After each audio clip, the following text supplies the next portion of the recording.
Okay. Let's start. Nice of you to join us. Cheers to the pod. Wait, did you look me in the eye?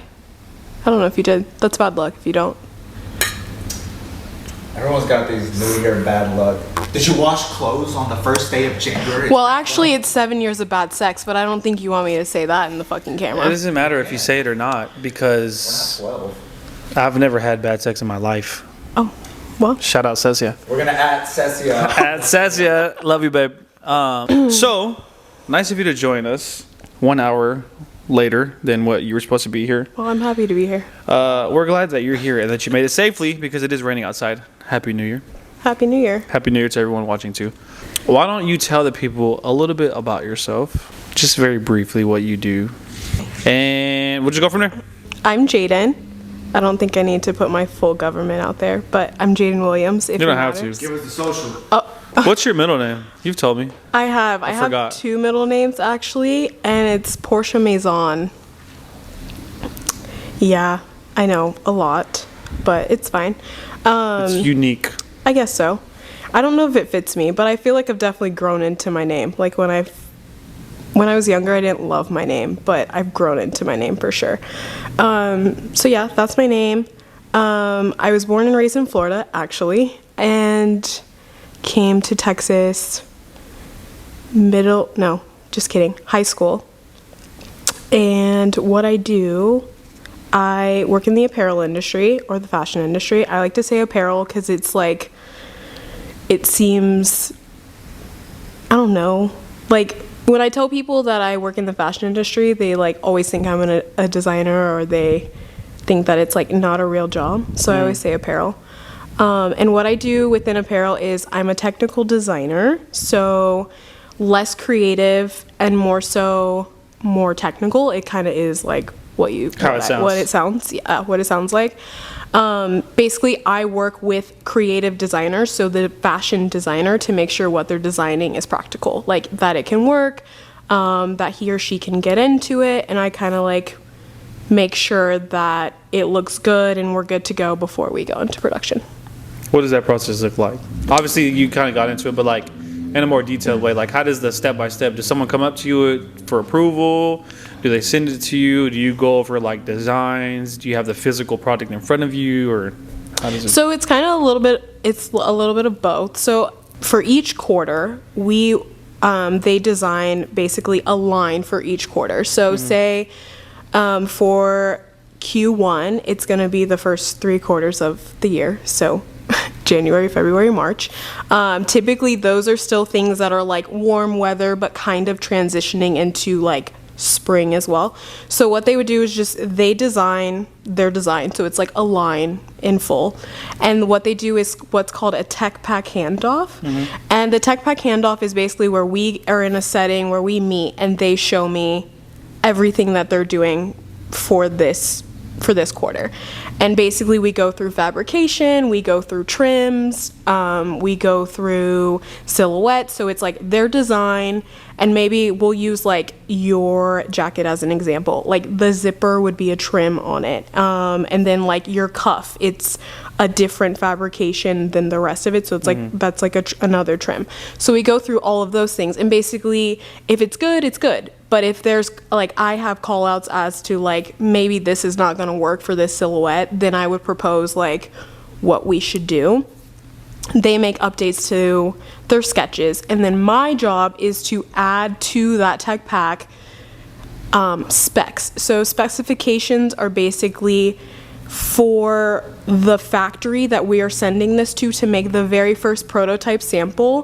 They have to basically, for it to fit our model that we will be trying it on, it has to hit these certain specs. So like the neck opening being, I don't know, like 7.5 inches, or the front neck drop or whatever. So it's like what it has to be for size, but also aesthetic. So those like things, you know, like a V-neck is going to be lower than a scoop neck, or like a short sleeve versus long sleeve. So and what the piece is like being made for, right? Right, exactly. It's all specific to that. Right. It's very different. Athleisure, comfort, like PJs or whatever. Lounge, stuff like that. exactly. That's the word I was looking Intimate. for, yeah. And like that's the other thing too is I work with all of those, so like all categories. I like outerwear, I work with athleisure, like you said. I do intimates, I do true shapewear. And in each quarter, what does how many pieces on average? Maybe does it change? It So depends. On average, It really depends because some quarters we have where we're chasing into like we chase core. So like in terms of core, think of like your basic white tee, black tee, like tank tops, long sleeve shirts, sweatshirts, sweatpants, things like that. So there's seasons where we chase into those things, and then we do other seasons where it's like full fashion. So it's new exciting pieces. Or I always like when I explain these things to people, I always refer to Skims. Like Skims is basically a core business. Like everything they do is basically, they have lots of fabrications, but the styles are very basic, even the colors. But what makes Skims really cool is that they do drops of fashion forward things where it's like, it sells out because they did like this really cool stretch satin, I don't know, bodysuit. And Yeah. it's like, so it's like core and then you chase into fashion. And that's kind of how it works for us too. It's like a mix of both. Okay, cool. So let's backtrack now. Kind of have an idea of what you do, right? Yeah, we kind of got into that. So how does someone get into the apparel industry? How does someone like Jadyn specifically gets into the apparel industry? Was that something you were always passionate about? Were you influenced by people? Were you influenced by maybe like family, friends? Or was it just like pop culture? Like how do you grow up to say, hey, I really am passionate about this industry and I want to get into it? I think it was a mixture of both. Of course, everyone has their own path. Like to answer your first question, like how does one get into it? I think everyone goes about things in different ways.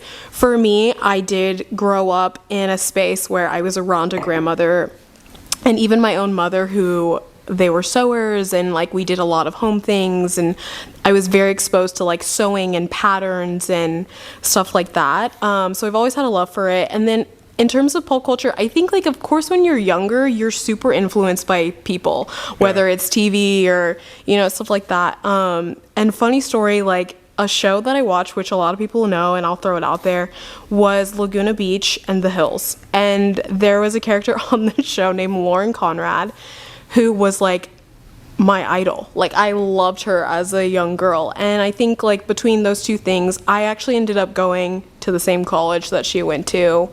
And it was in California, so I went to FITM, and that's like, I knew I had been exposed to that and always had a love for it. And I think on top of it, being young and seeing like this girl who I kind of looked up to on TV, like doing that, I was like, oh my God, I totally want to do that. So, wow, I sounded really white when I just said that.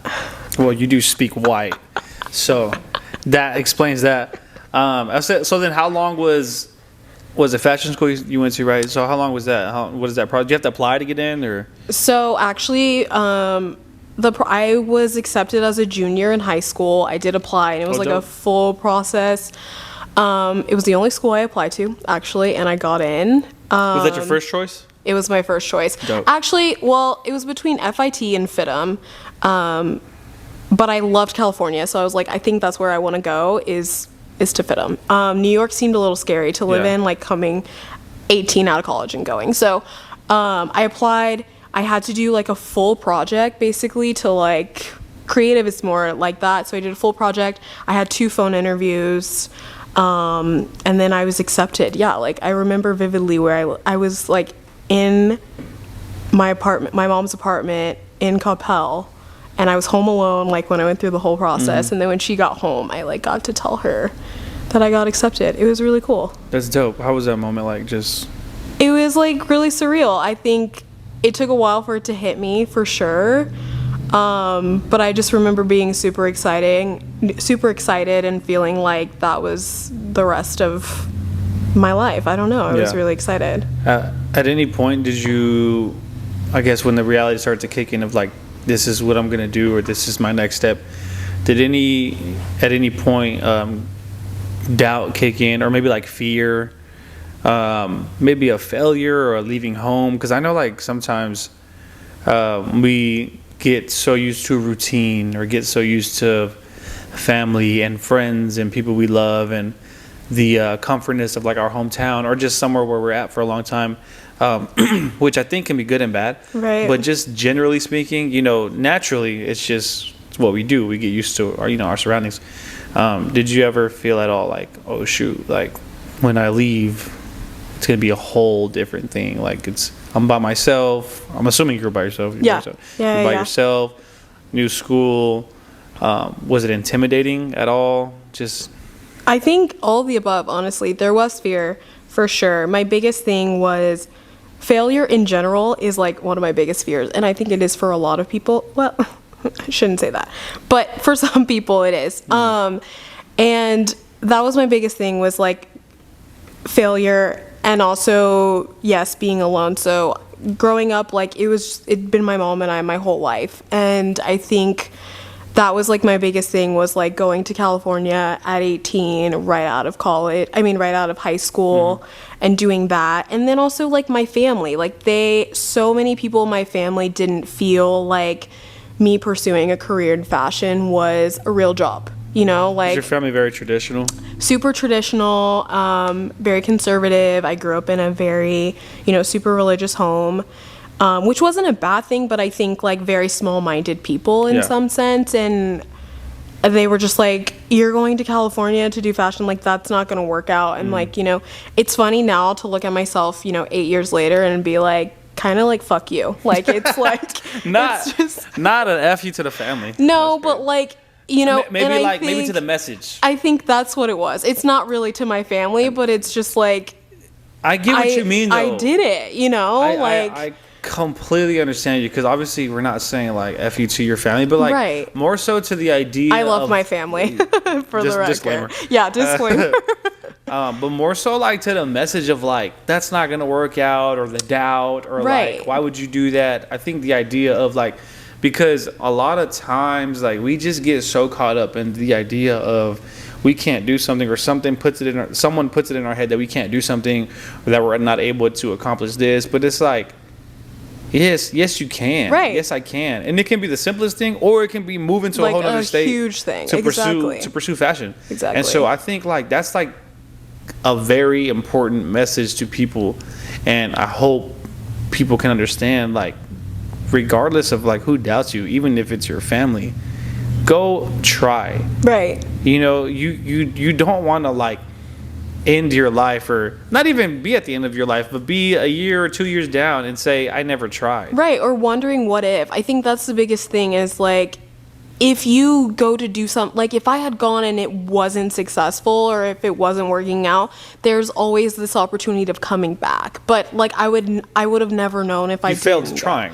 Right. Like I'm like, you have to try, and that goes for anything. I always tell people that, like, being optimistic and, not holding yourself back is really important, because if you don't try, you'll never know. You literally will never know. It sounds so stupid to say and so cliche, but it's like, it's literally like that simple. Right. You don't try, you'll never know. Right. And so, okay, so you go to fashion school, all right. How long was that? How long were you there for? Do you have to pass something in order to get certified, or how does that even work? Because I've known you for a while now, but we never talked about it. Right, like that. We haven't. So I don't Which know. I'm glad we are. Yeah. So it's a little different. So it was not like a traditional college. So it was on a quarter system versus semesters, and I was actually only there for 2 years. So I jumped right into my major. I did not do any prereqs. So when I applied, I did basically a test to see like if I needed to take, like a math class or like a writing, whatever, all of those things. Passed those, so I didn't have to do prereqs. I just dove directly into my major. Coming out of it, I got an associate's degree, which is currently what I have. I don't have a bachelor's, so it wasn't a 4-year program. It was just 2 years.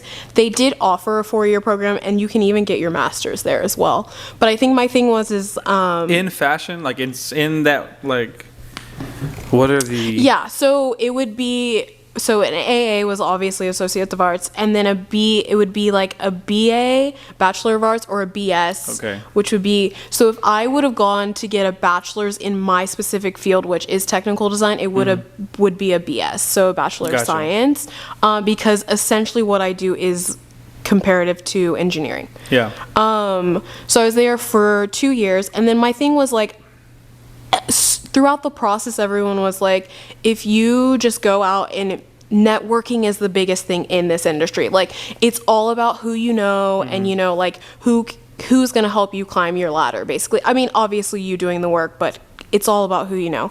So I think my thing was that I wanted to get my AA, which I did, and I was like, let me secure a job, maybe work in the industry for a year or two, and then if I want to get my BA or my BS, like, I'll come back and do that.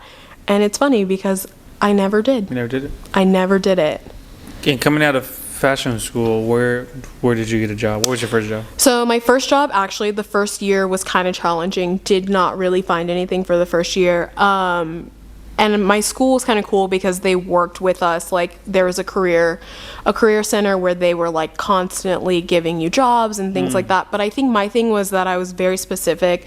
In school, I figured out what I wanted to do. So coming out of it, I was like very much not settling. And that's just who I am in general. Yeah. Like, I don't settle. I kind of just like, if I'm set, I have my mind set on something, that's what I go after. So my first job, after a year, I remember in June of 2019, 2019, I believe, pulls up my resume, I accepted a job at Target. So I was working for a vendor for Target. So it wasn't actually Target, but it was a vendor that... Loss prevention. Right, which you know. You were working loss prevention. Yeah, something like that. Stop stealing. And that was really cool. But so a vendor, for those who wouldn't know, is people putting their stuff in the store, right? Basically. Exactly. So they had an account with Target and other brands too, which I'm not. It was very like Missy, so I don't know if like people would. But so I did Target, and I did Plus there. I did Kids, which was like. Did you have to approve the vendors, or what was your role there? No, so basically I was an assistant technical designer. Okay. And what I did was exactly what I do now. So basically we worked with the headquarters of Target, and we were doing the fit process of all of the product, but it was only specific things. And the cool part was when I worked there, I launched Wild Fable, which a lot of people know. It's like the younger, I don't want to say teen, but like not Missy. Yeah, it's just like the younger brand. A lot of people know it. It's literally a green tag with pink writing, which was really cool. And then I did Kids, and Kids was like a lot. I learned a lot about kids because, you know, they like choke on shit and like so there's like a lot of variables. There's right? like so many variables, you know, like drawstrings couldn't be too long, and things like had to be like fixed, and then flammability, like everything had to be tested for like that it couldn't catch on fire, and like, you know, minimum neck stretch so people like children could not choke. Like, it was intense. It was more intense. Yeah, and I used to fit on these like. We didn't have a live model for that, so we used to fit on these headless kid mannequins. All day? It was so weird. That's funny. All day, yeah. And they had feet that had wheels on them. Yeah, it was an interesting thing. It's an experience. Yeah, it was cool. And then how long were you there for? So I was at Target for 2 years. And then I actually was laid off from Target. Oh, wow. Or from the vendor. That's awesome. Which... Yeah, I don't know about awesome, but some wouldn't say, but I did. It was great for me because honestly, I felt like I was being held back. Laid off, but why though? Supposedly budget cuts, like they couldn't afford me. That's always the out. But I was like, okay, you're right, you can't afford me. Budget, no, I'm saying like budget cuts though, like just corporate, like that's always the out. That's that's true. It's very true. That's what they tell everyone, which was fine. And I think like I needed it because I felt like I wasn't I had learned all I could learn there, and I was ready for something new. But did it take you being laid off to realize that though? It did, actually. Okay. It did because now thinking about it, when I was in it, it didn't feel that way at all. I think I was comfortable, and I think now looking at it, I'm like, that's how I knew I needed a change, because when you start getting comfortable, it just becomes, again, part of that routine, like things aren't shifting. Yes, but sometimes you don't realize that when you're in it. And I think for us, like specifically like you and I, and then like even Jesse also, we don't like being comfortable. You know, like we always want to push and strive for more, Right, and I for think something else. it's good and it's healthy. The sky isn't the limit. Most The of the sky- time, the sky's yeah, not the limit. Sky's not the limit. Literally though, like It's not. It's technically not Like the when limit. people say that, I'm like, but it's not. And so I think, like, I'll just use me for an example. Like, a lot of people don't know this. Jesse knows this. You may know this. But the last year, I worked like 4 jobs. It was intense. No one knew this, other than, like, a few people. But Cecilia was going to school. She was getting her school paid for. And she was working at the church. So she stopped working. And at the time when she stopped working, she was making more than me. And so whenever she stopped working, obviously it was like a big difference. And so I was at my job working for the city of Garland, and I was very comfortable there. I'm talking about like I knew what I was gonna do every day, going at this time, leave at this time, sleep during the day for an hour, finesse them, like super comfortable, the easiest job ever. And whenever she started going to school and having that just transition, I knew I needed to change something or get another job or whatever. And so I ended up doing I was Ubering, I was doing Uber Eats. I remember. I got into this program where like churches would hire me to play like at different places, and so I started doing that. And then I started shooting content for Jesse. Then I started emceeing. So like there was like a moment like for like 6 jack to of all 8 trades. months straight, yes, Yeah. where I was working the whole time, and it was very uncomfortable, but it was necessary, Right. And then I left my most comforting part of what I knew, which was my job, to go start something else, to go learn a new job and a new trade and a new position. And it was like, we talked about it. It was like super intense. I was Right. coming home with like migraines and like stressing because I needed to learn something completely new. But it was necessary because I had to put myself and my wife in a position to literally survive, Right. literally pay the bills. And Right. so I think it's definitely necessary to be uncomfortable.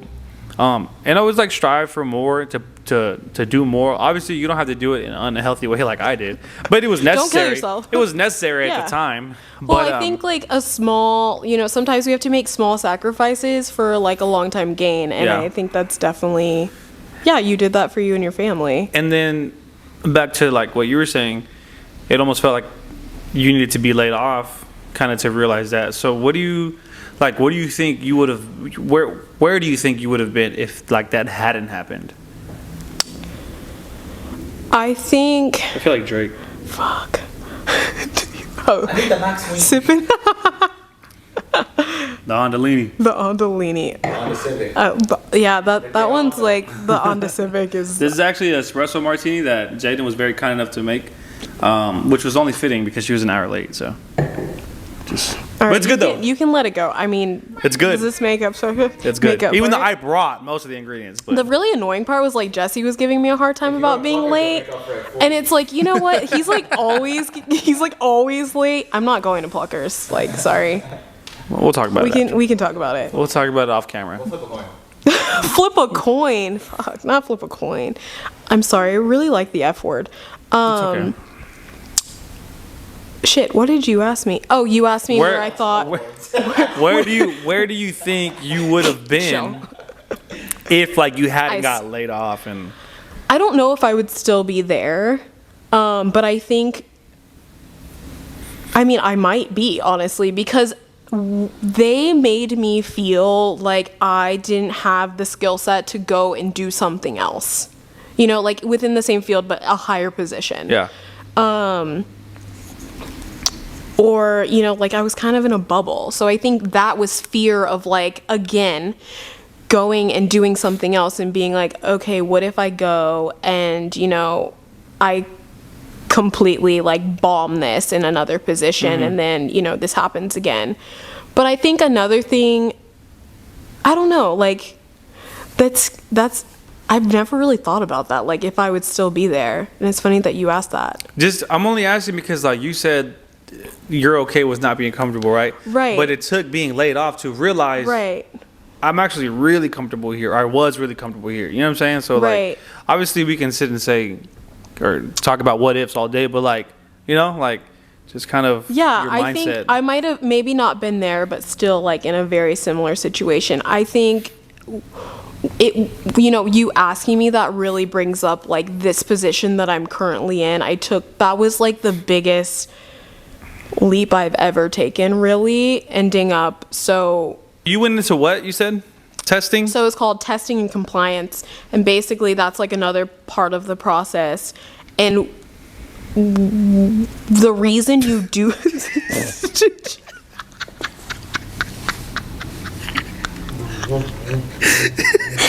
you That's not getting cut out. Did you hear her, bro? yeah, I was doing that where I was, you know, I'm wearing Skims underwear right you now. don't need to tell us what you're wearing. But I am going to. And they are probably the best briefs I've ever bought. Really? Mm-hmm. I only wear those Mind stuff, you, so. I've only usually bought Walmart. So Until what, recently I bought Calvin Klein. so And then I got Skims. of course this is top dollar. The Skims? Comparing it to Walmart. Yeah, Skims is top. Yeah, yeah. It's like comparing But it like to right now food. as I'm sitting, it almost like it just like Stretching with feels your body? like I don't. I'm like I don't even have it on. It's just like there. That's Like, the key. it's like butter. That's the key. I just thought I'd throw it But out you there. should take better care of them. I should. So that they last I tried to longer. buy some the other day and they're all gone. Don't ever call me and complain about, you know, them falling apart. Because Well, the they're first thing currently I'm falling going to apart ask right you now. is They're like, currently falling apart. did you do what you're supposed to do? I did the first day. Guys, read the care label. It's important. It is It's there important. for a reason. So you went to doing that under which company or what?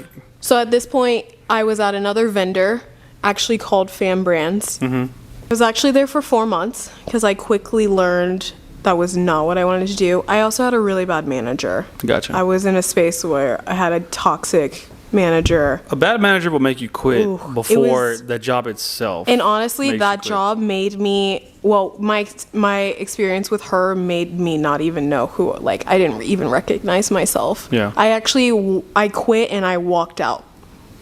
Yeah, if I'm being completely honest with you. Well, it happens. And I had to be called to come back to have an interview with HR about, like, my situation. Because of how bad she was? Yeah. Well then. So, So then fast forward to where you're at now, or? one more stop in between where I am now. Okay. So from there, I had secured a job before I Which is the smart thing to quit do. there, which I felt like was the best decision. Even though I could have seen myself just quitting and actually walking out with no plan, but me being who I am, I was like, no, we got a plan. We need to figure out a plan, whatever. So from there, I actually started working at Torrid. And I was at Torrid for 2.5 years, actually.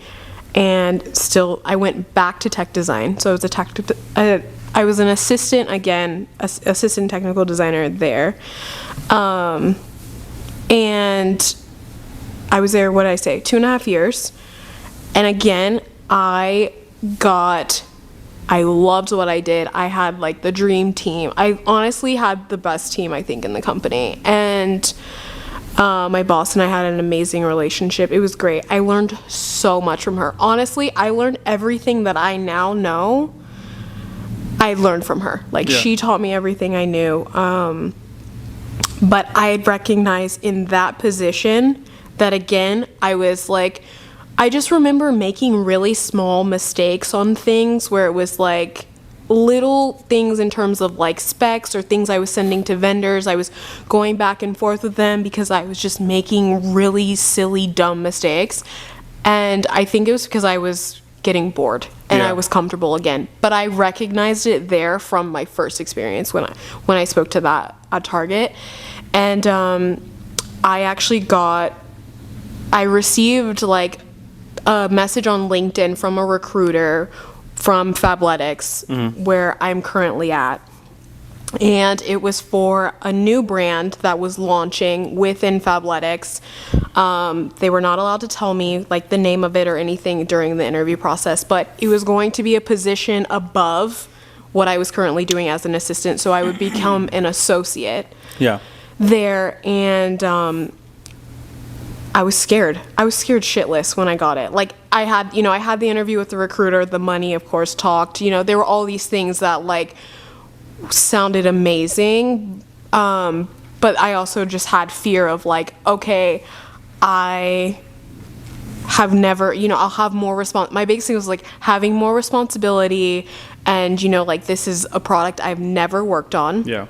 So within that, I guess I can talk about, the brand ended up being Yiddy, which is Lizzo's brand within Fabletics. I don't know if some people are familiar with it, they're not, whatever. And it was intimate, so it was lounge, and obviously athleisure. Why am I having a hard time? You're struggling talking? It's weird. Yeah. I don't lock in, bro. Lock in, for real. Not lock in. Nah, for real, lock in. So 'cause you're starting to piss me off. All right.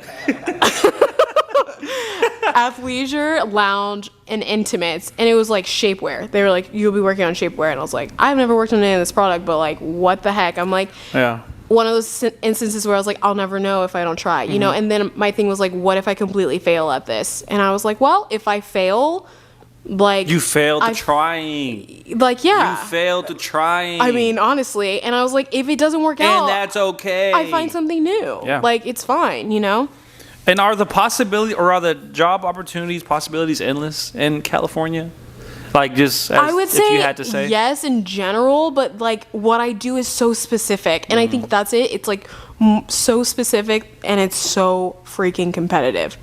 Like, it's very similar, like recruiting, or like, it's very competitive. I think that's the thing too. The cool part, like, in California, you can go and you can do whatever you want. Like, in that sense, yes, the possibilities are endless. But I think, like, when you know what you're doing and you're looking for that very specific thing, it can sometimes be very hard, especially within apparel. Yeah. Because it's competitive. And when you're at a good company, you don't leave. That's the thing that's really hard. Is like, the good companies are hard to come by, because unless someone dies, literally, They're not. Like, when people say that, it's so true. So I went out on a limb and I accepted the job, and this was before the brand had launched. So I went and I had to sign an NDA. Like, that was really cool because I couldn't talk about it. I knew it was Lizzo's brand, but I couldn't talk about it. That was a cool process, and doing all this, and I was there pre-launch, and then we launched in April. But like, being part of launching a brand was so cool. And even now talking about it, don't get me wrong, it's been a journey and it has its things, but if I hadn't like taken that chance again, I would still be comfortable, and who knows. At the last job you were at. Right. And here I am, like, I've been there. January 10th will actually be my 2-year anniversary that I've been there. But after a year and a half of being there, I got promoted again. Yeah. So it's like, opportunity. Yeah, the opportunity. And I think that was the thing, is like, I kind of was in the past, like, not in a bubble, but holding myself back. And I think this was the one thing that just like unlocked it for me. Like, I went for it, and now, I don't know. And it also like, it gave me like this like sense of confidence that like believing in myself and being able to just like, go for it, People will reach out and ask me about my journey, and I love talking about it. But I think the expression I will start with is, you can take a horse to water, but you cannot make it drink. And that's always the thing, is like, you can tell people what you did and what they should do and this, that, and the third, but like, if they're not in the mindset, or like they don't want to do it, they're not going to do it. I want to know about how you got to where you are, and what you would recommend.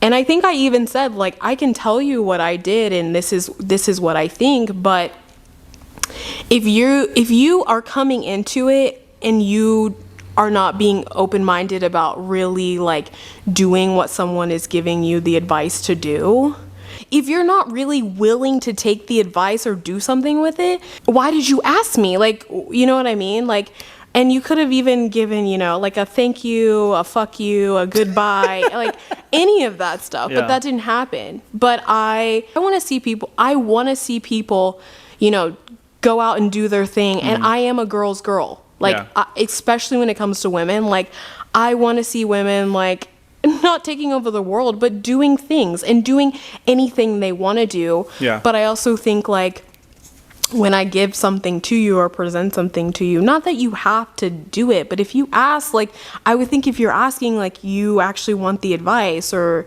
you want to talk about it, but there was no banter about it. It was a question, I answered, and that was that. That was it. So, yeah, I don't know. And honestly, I hope that they're doing well. I hope that maybe they did take what I said, you know, as food for thought and they're acting on it or, you know, doing things. And maybe that is the thing. Like, maybe I'm wrong in saying that they didn't take what I said. What I've been seeing a lot is very, a lot of people who are very, like, this is what I'm doing today. This, and this, and this. Anything outside of that is a no-go.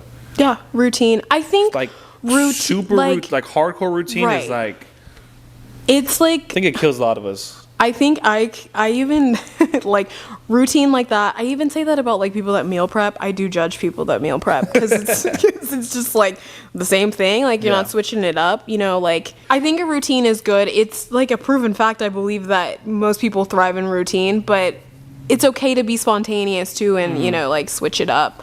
Because if you're putting yourself in this little box, you're just going to continue to, you know, it's kind of like, and it kind of goes back to what you were saying. Like, if it doesn't fit in my box, then I'm not gonna listen to what you're saying, or I'm not gonna. And that's the thing. And I think that's the other thing too is opening your mind and being optimistic, trying things. Like, yeah, if you don't try, you literally will never know. Yeah. Because what if you do that one thing and it's like the best thing that's ever happened, or it also sometimes that one thing can open doors to like so many other things. And too, like, I think I didn't even mention that in the beginning, but like my mom and my dad were very, very much, they've always been supportive of me. It was more so like my other family, but I think that's the other thing too is like, were they like supportive with like with a seatbelt? No, or just super like very go do much it? Like, yeah, very much like do your, like we fully, my parents are definitely my biggest fans, you know, Fire. like, and it's great, and shout out to my parents for that. Like, we love them. But I think that's another thing that I had an advantage of is that my parents were, even my mom's, like, I think about, you know, when I was in high school and we relocated here, like my mom has always been very open to change and just like, I mean, she was probably mid 40s when we moved here, and like she packed up her whole life too, you know, with me in high school, which even like thinking about it then, because I kind of had the choice. My mom was like, when we talked about that, she's like, are you open to us relocating? And like thinking about like moving in high school to like a new state, and you know, that seems crazy, but it was like she approached it to me as a fresh start. And I was like, It like she didn't approach you like as a burden. no, not at all. It can She be was about like, perspective too. right, and that's the thing is the perspective, like putting it to me that way was like completely different. And yeah, she was like, what do you think about it? And I was like, I'm open to it. And I think that was the thing too, like even seeing that my mom was doing that was inspiring to me too, where it was like my mom has never been afraid to do things. So I had, and I do tell people that too. I'm like, I had the advantage of like growing up with parents that were not afraid of things either. So that kind of rubbed off on me too. And even though, like I said, it was my mom and I, and she was a single mom, and it was so hard to leave. And I'm like, I can't imagine like sending your kid right out of high school, you know, off. And she was like, this is what you want to do. I stand behind that. And like, yeah, and here we are now. And even she's never been, I mean, she's always been super supportive of me, and like, and you're making it work. even if she thinks it's a bad idea, she's always like, I may not like this, but I'm gonna get over it. And you have to learn, like, it's your life, you know. And that's like super important. That's one of the biggest things that we can take away. One last thing, and then we'll get out of here. If you, because you're a super inspirational person, Am I? and you're a great role model. Oh, thank you. I don't think you're a great role model. Oh, okay. I was like, who are you speaking for then? Oh, for yourself. Okay, that's what I thought. No. You are. I think you're. just I think kidding. you're more inspirational. I don't like to toot my own than horn. maybe you think. So let me put you on the spot. What would you say to anyone that wants to pursue, maybe not fashion or apparel, but wants to pursue something that they are hesitant to jump into? Just if you had to sum it up in just a sentence or two. If something scares you, I think that means that it's uncomfortable and it's unknown, and I think that's what helps you grow. So I wouldn't even say specific to like fashion. I think you asked me about that. Yeah. But in general, if you're nervous about something, nerves are good. I always tell people, like, if you're nervous about something, that's good. It gets you out of your comfort zone and it helps you grow. Don't hold yourself back. I think there's always, like, often we have angels and devils on our shoulders. And everything, like, I don't know if this goes into it, but I also believe, like, everything happens for a reason. So I'm very, like, about that too. But I think the biggest thing is, like, not holding yourself back. Don't try to, like, talk yourself out of things. And Like, don't confuse your nerves for holding yourself back. Right, for thinking that it's bad. If you are nervous about something, I always tell people, I'm like, that's a good thing. Jump in. Jump right in. Like, don't hold yourself back. Yeah, that's probably, like, the biggest thing I would If you are say. nervous about something, jump in, because you never know how far you'll swim. Yes, sir. Hey. Okay. Jadyn, I appreciate you coming through. Thanks for having And I me. appreciate you having the conversation. You leave tomorrow back to Cali. I do. And so I hope you have a safe trip and safe travels. But I appreciate you taking some time out and just talking to us, because a lot of this I didn't know. We've known each other for a while, but Yeah. I haven't really known it. But shout out to you for coming. Hey, shout out to y'all who are going to listen and like it, share it, subscribe. Appreciate y'all listening. Catch y'all on the next one. Peace.